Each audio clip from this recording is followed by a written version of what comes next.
What up, guys? Mount Vernon Kid here. It's been a while. It's been a while. Yeah, I know it's been a while, but I apologize for that. I got really behind and I caught up. Let me tell you the story, what happened. All right, so I got caught up with everything and I started popping out the reviews, recording the reviews, and I was going to put all the reviews from the last few weeks of October through November, all the way from the first 3 weeks of December. And then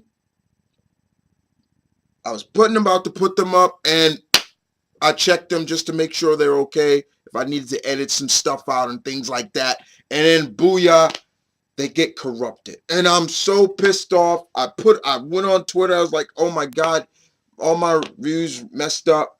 So, and I already had put away all my books after I recorded them. So I'm like, I'm not gonna go and do it again. Whatever, well, let me just move on to the final week of December. I'm gonna chop it up. I'm gonna chop my reviews up once again. So we're gonna go Marvel books, indie books, and there will be a video for the DC books that came out for the last week of December, as well as the final books that came out for the year of 2016. So I have all my Marvel books here that I picked up. I'm going to run through these as fast as I can, give you a little bit of 411. Did I like them? What's going on? And other than that, like I said, guys, I apologize for the lateness. I do have an update video coming for this channel as well to give you an update on what's going to happen. I'm thinking about doing some new stuff here on Comic Central. Um, all will be told soon. But let's get into this. Once again, I apologize. But if you're still sticking with me, let me show you what I got. So we're gonna kick this book off with Black Panther number 9. Mr. Coates and Still Freeze still do a good job with this. As you can see, it's T'Challa and that's Shuri back from the post kind of dead. She was kind of like in a purgatory like state, and she's come back now with powers. She has like these abilities where she can manifest from like flying crows or so. It's really interesting. And the gist of it basically is, guys, is the fact that um they're trying to figure out the state of Wakanda. And that's pretty much the main gist of this. Um to Everybody's still calling Shuri the queen, because that's exactly what she is. But you definitely get a sense that there's something lurking in the horizon. But I'm digging Shuri's new powers and stuff. I'm just hoping she doesn't go get overboard with them, and it may be a sibling spat that may, because T'Challa did everything he could to save his sister, and he did, But Black Panther number 9, this was good. All right, let's move on to Black Widow number 9. Somni and Mark Wade, Magic Wade. Um, I like that cover. Uh, Bucky and Natasha. Um, Bucky and so basically in this issue, from what I'm hearing, that this series will be coming to an end after issue 12. Um, it's kind of sad, but once again, Widow, she, it's just kind of sad in a sense. Anyway, if you're hearing noise in the back, that's guys, cousins in the kitchen and stuff like that. Let's see, what can I say about this? So, Bucky is in the clutches of the daughter of the woman that taught Natasha in the Red Room.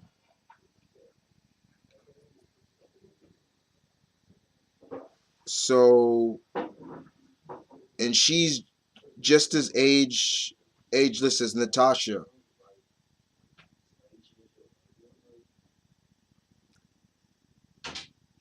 So basically, in a sense, it's kind of a fight between Bucky, Nat, and I'm trying to remember her name, um the head mistress who trained Natasha, Recluse, yeah, and she's seeking revenge. And the other thing that's going on is the Weeping Lion, who was blackmailing Natasha, has met back up with a partner of his, so you know where that's gonna go. But all is leading up with 3 more issues left before this comes to an end.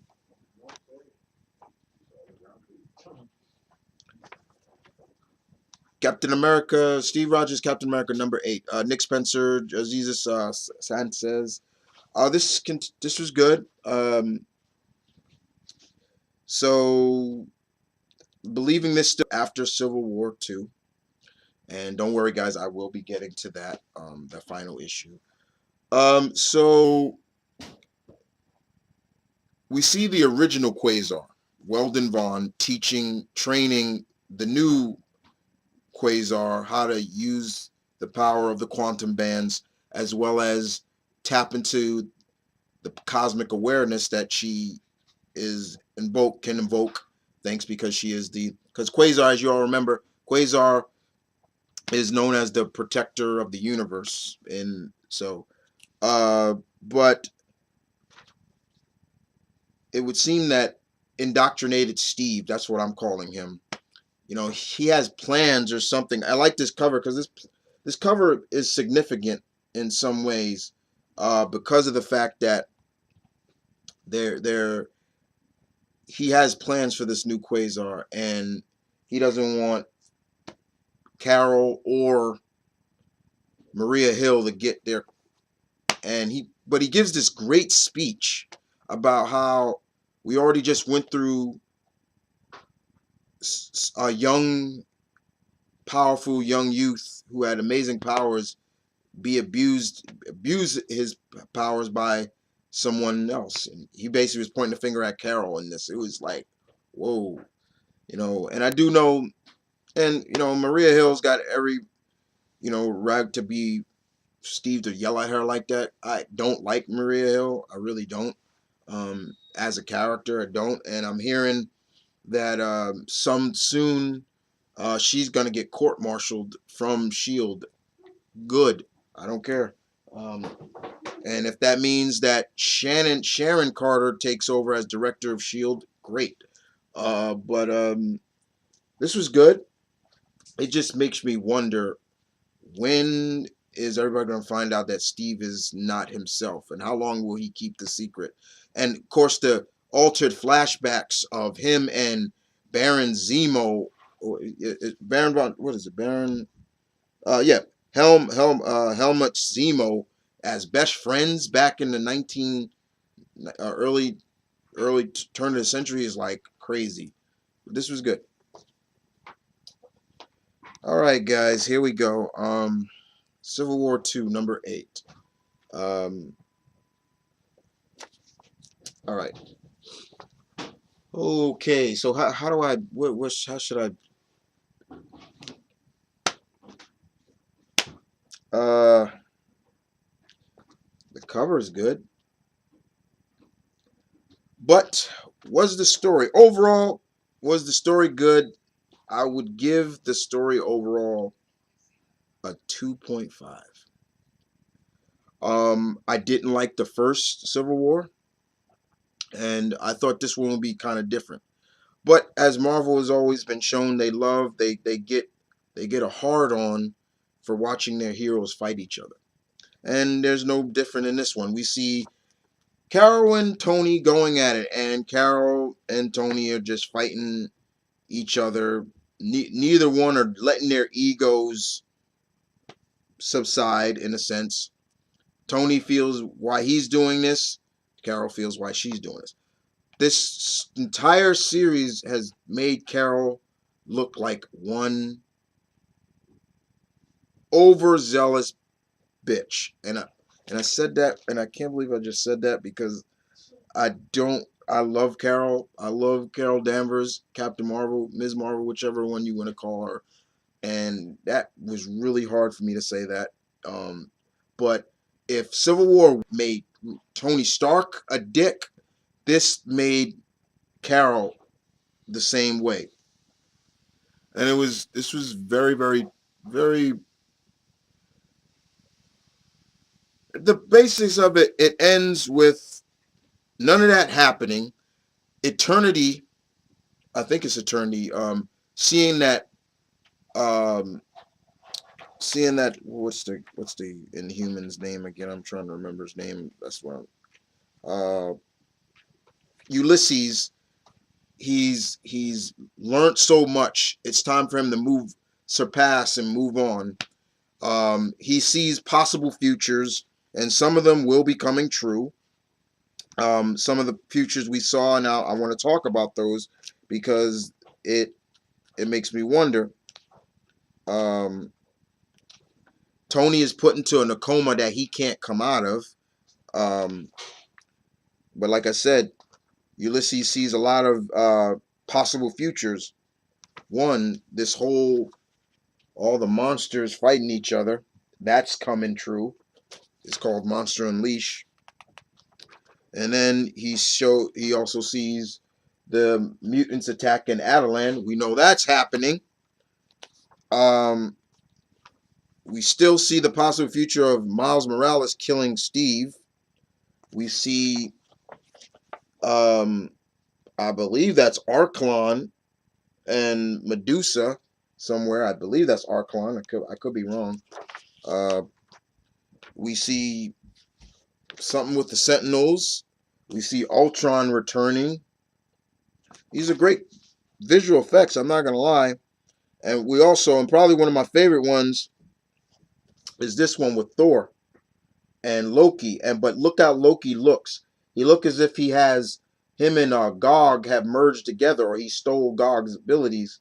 But it shows that a possible future that maybe, hey, the son of Odin, Thor Odinson, will be back. But like I said, you see Eternal, you know, basically coming to Ulysses. And, you know, it ends with Beast telling Carol, like, Beast tells Carol that Tony, he's the only one that can come out of this coma because he doesn't know how to bring him out of it. He also tells Carol, he doesn't literally say that, this is your fault, Carol, you know, but I love that line that he says, and I'm gonna read it to you. He says Stark is a futurist. He knew what would come next. If he didn't stop you now, he could have believed you'd fight that hard. Yeah, you didn't start it, but you sure ended it. And that was like cutting deep. And there's even more because then Carol runs into Hawkeye. And he's basically telling her, like, yeah, I'm going to set up shop. So that basically is taking what's going on in Occupied Avengers. And I love what Hawkeye Clint even says to her. He's like, I thought that was really interesting too. He says, I'm going to do something. I'm going to do what maybe you can't. And Carol says, what does that mean? He said, that's what I came here to tell you. No matter what happens, do me a favor. Trust me. Yeah, you get that line. And then of course there's some more with Carol talking to the president, and president talking about maybe Carol running for president or something like that, because that's what Rhodey was supposed to do. But then of course there's more into the future of Marvel. As you can see here, there's more. The Guardians grounded, the formation of the champions, Miles, uh, Riri Williams taking up the legacy. Uh, this one really caught my eye right here with Daredevil, Luke Cage, Iron Fist, and Jessica. Are we going to get a new street level version of the Defenders? Um, it's this event overall. Civil War was a letdown, and Marvel needs to calm down on these events. What really did this event really accomplish? That's the best way to describe it. What did it really accomplish? Um, what did it really set forward for the next chapter in the Marvel universe? That's where I'm having a problem with it from. Um, it started out pretty interesting, but then after a while, I started reading it, and I'm like, this could have just been contained in the Inhumans book. That's all I'm saying. Doctor Strange and the Sorcerer's Supreme. So we get a Native American. You guys know how I feel about Native American characters. I'm a big supporter of them, and it's this. Why did this take so long to happen? A Native American Ghost Rider. Yeah.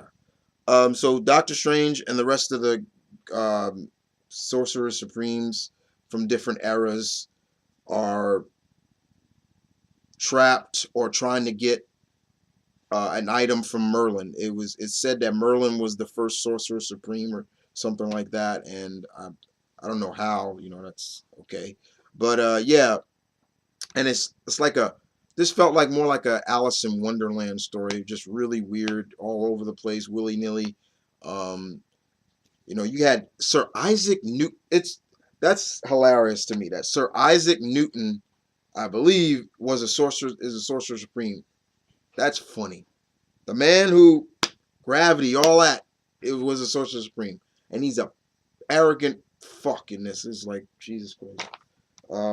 But she, I'm trying to remember her name, who is this the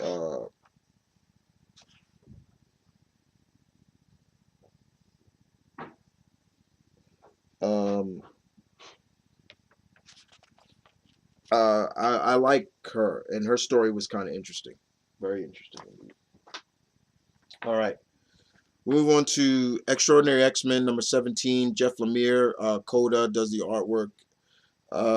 Yeah, this ties. I guess you could say this ties into Inhumans versus X-Men.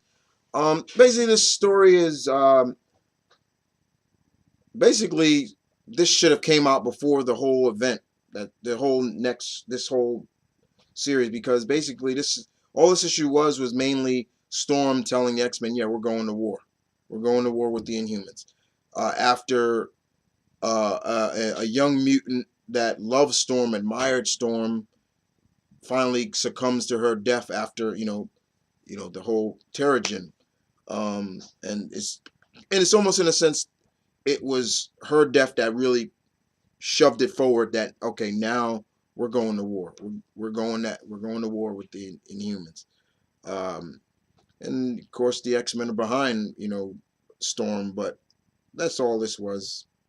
Nothing more, nothing less. All right, let's move on to another post Civil War 2 series. Hulk number 1, or should be Hulk number.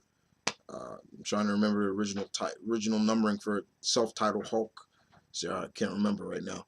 But I got the variant cover. I love that cover. I thought that cover was great. So this picks up basically Jennifer Walters, She-Hulk, or Hulk's cousin, is now back doing what she used to do. She's back defending, being a lawyer. And it looks like everything is okay. She's getting along. She's taking one step at a time. But you can clearly see that something is really off about Jen. To the point, she is suffering from PTS. PTS, what we see a lot of soldiers suffer from. She came back from a very traumatizing injury that nearly killed her, after battling Thanos. Her first client is a kind of weird, scary looking, creepy woman who's got like jet black eyes, and she's saying that basically her landlord's trying to kick her out of her apartment. But she keeps going on about, I can't leave that apartment. I can't leave. I don't leave my apartment a lot, and she just comes off freaking creepy, y'all. The artwork in this was pretty good for the most part.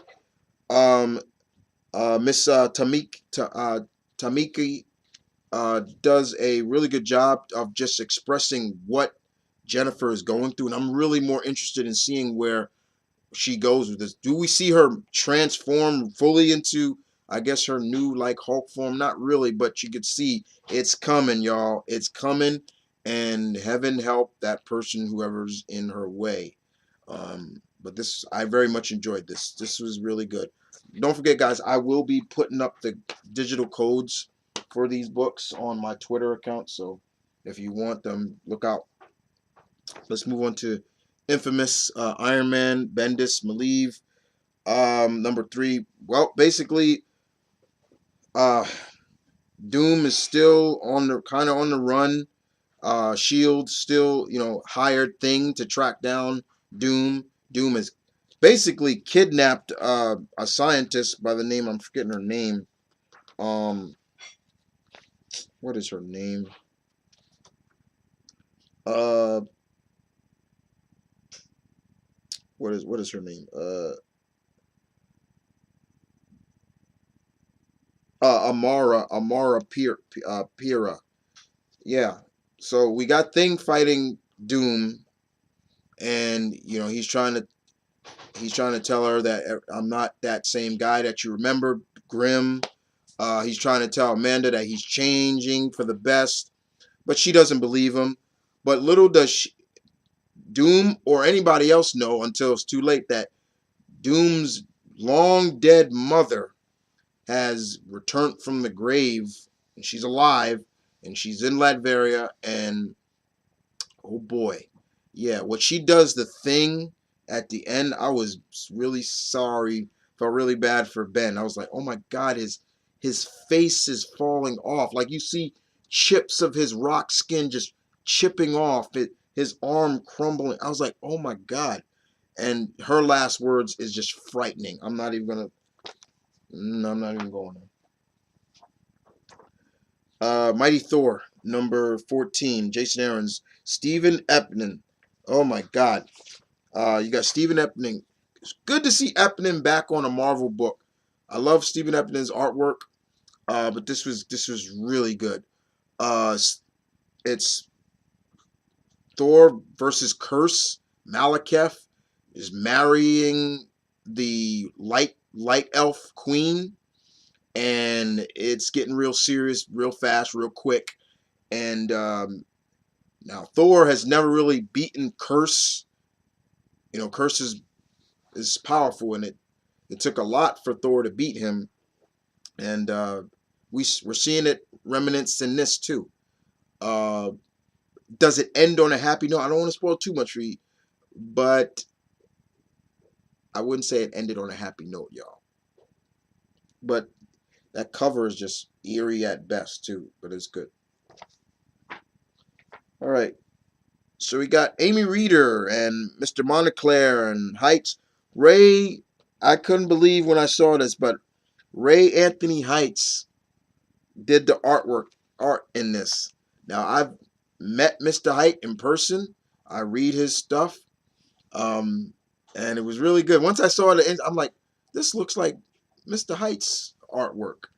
But in this, basically, Moon Girl is basically on Yancey Street. Now, when you think about Yancey Street in the Marvel Universe, you're thinking about one character, the ever-loving blue-eyed Thing, right? Ben Grimm. And Ben is there with Lupina, and he's teaching her everything. You can see like Thing is like a celebrity at Yancey Street, but he's still rocking his trench coat and his hat.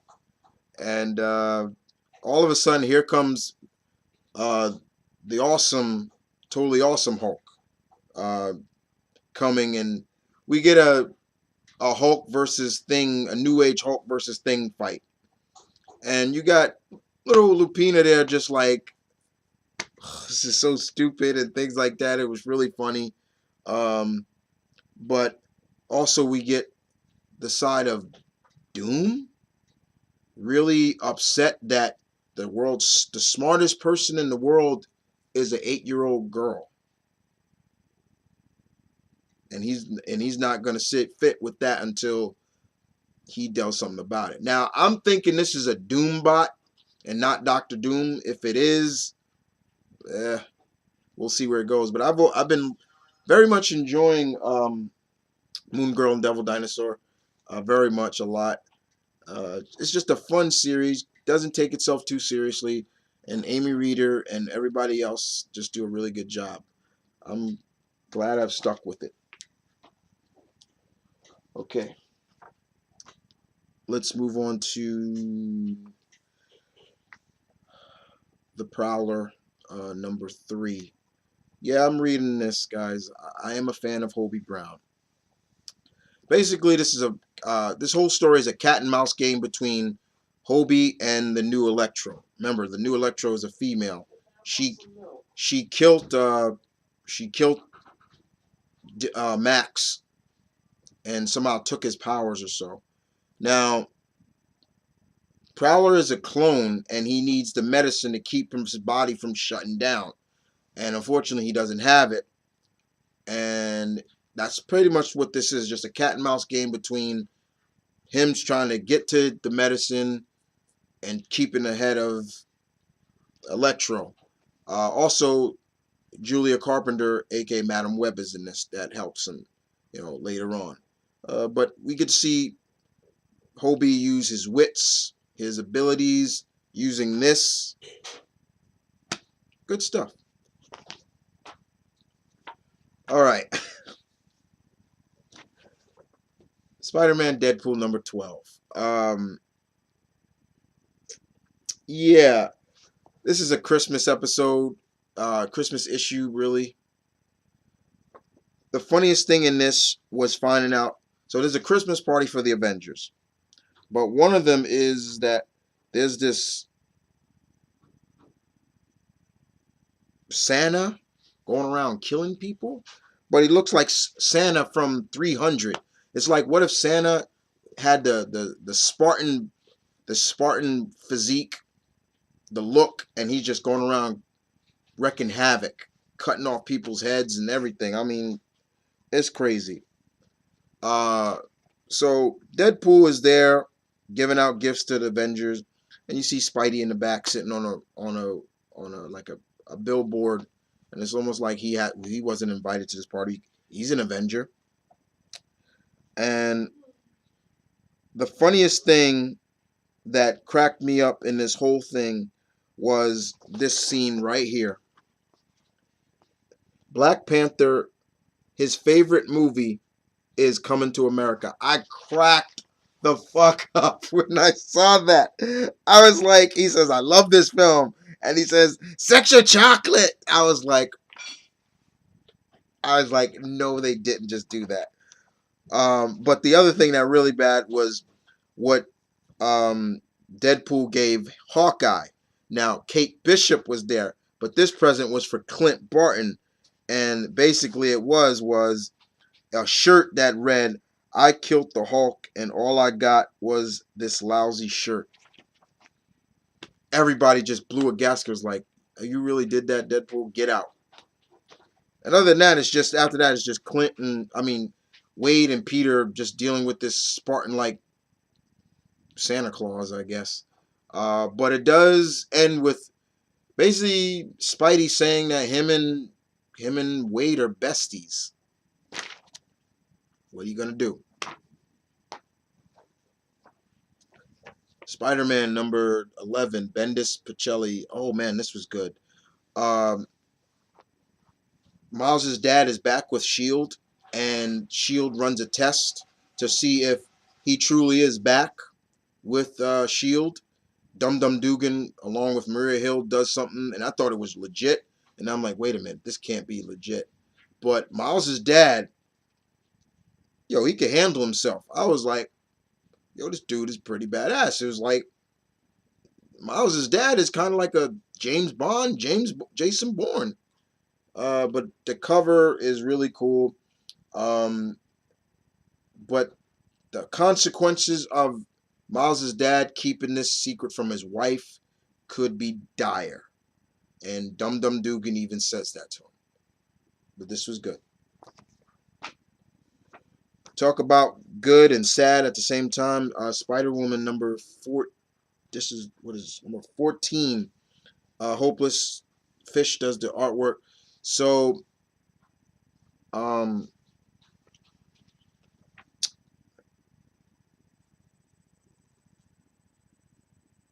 Roger, aka Porcupine, is dead. Um I think he was killed. He was killed by Hobgoblin, Roger Kinsley. And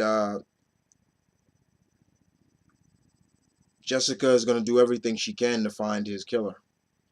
Thanks with a little bit of help with Ben Urich. Uh, but it doesn't look so good for Jessica because Roger Porcupine's ex-wife feels that she's responsible for his death because if you haven't been reading this, Porcupine really he fell in love with Jessica, and Ben tells her that too, and it's so bad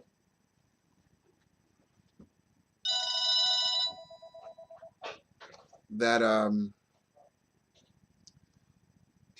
it's so bad. Sorry about that.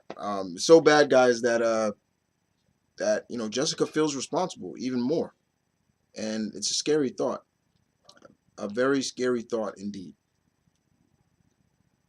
But this was really good.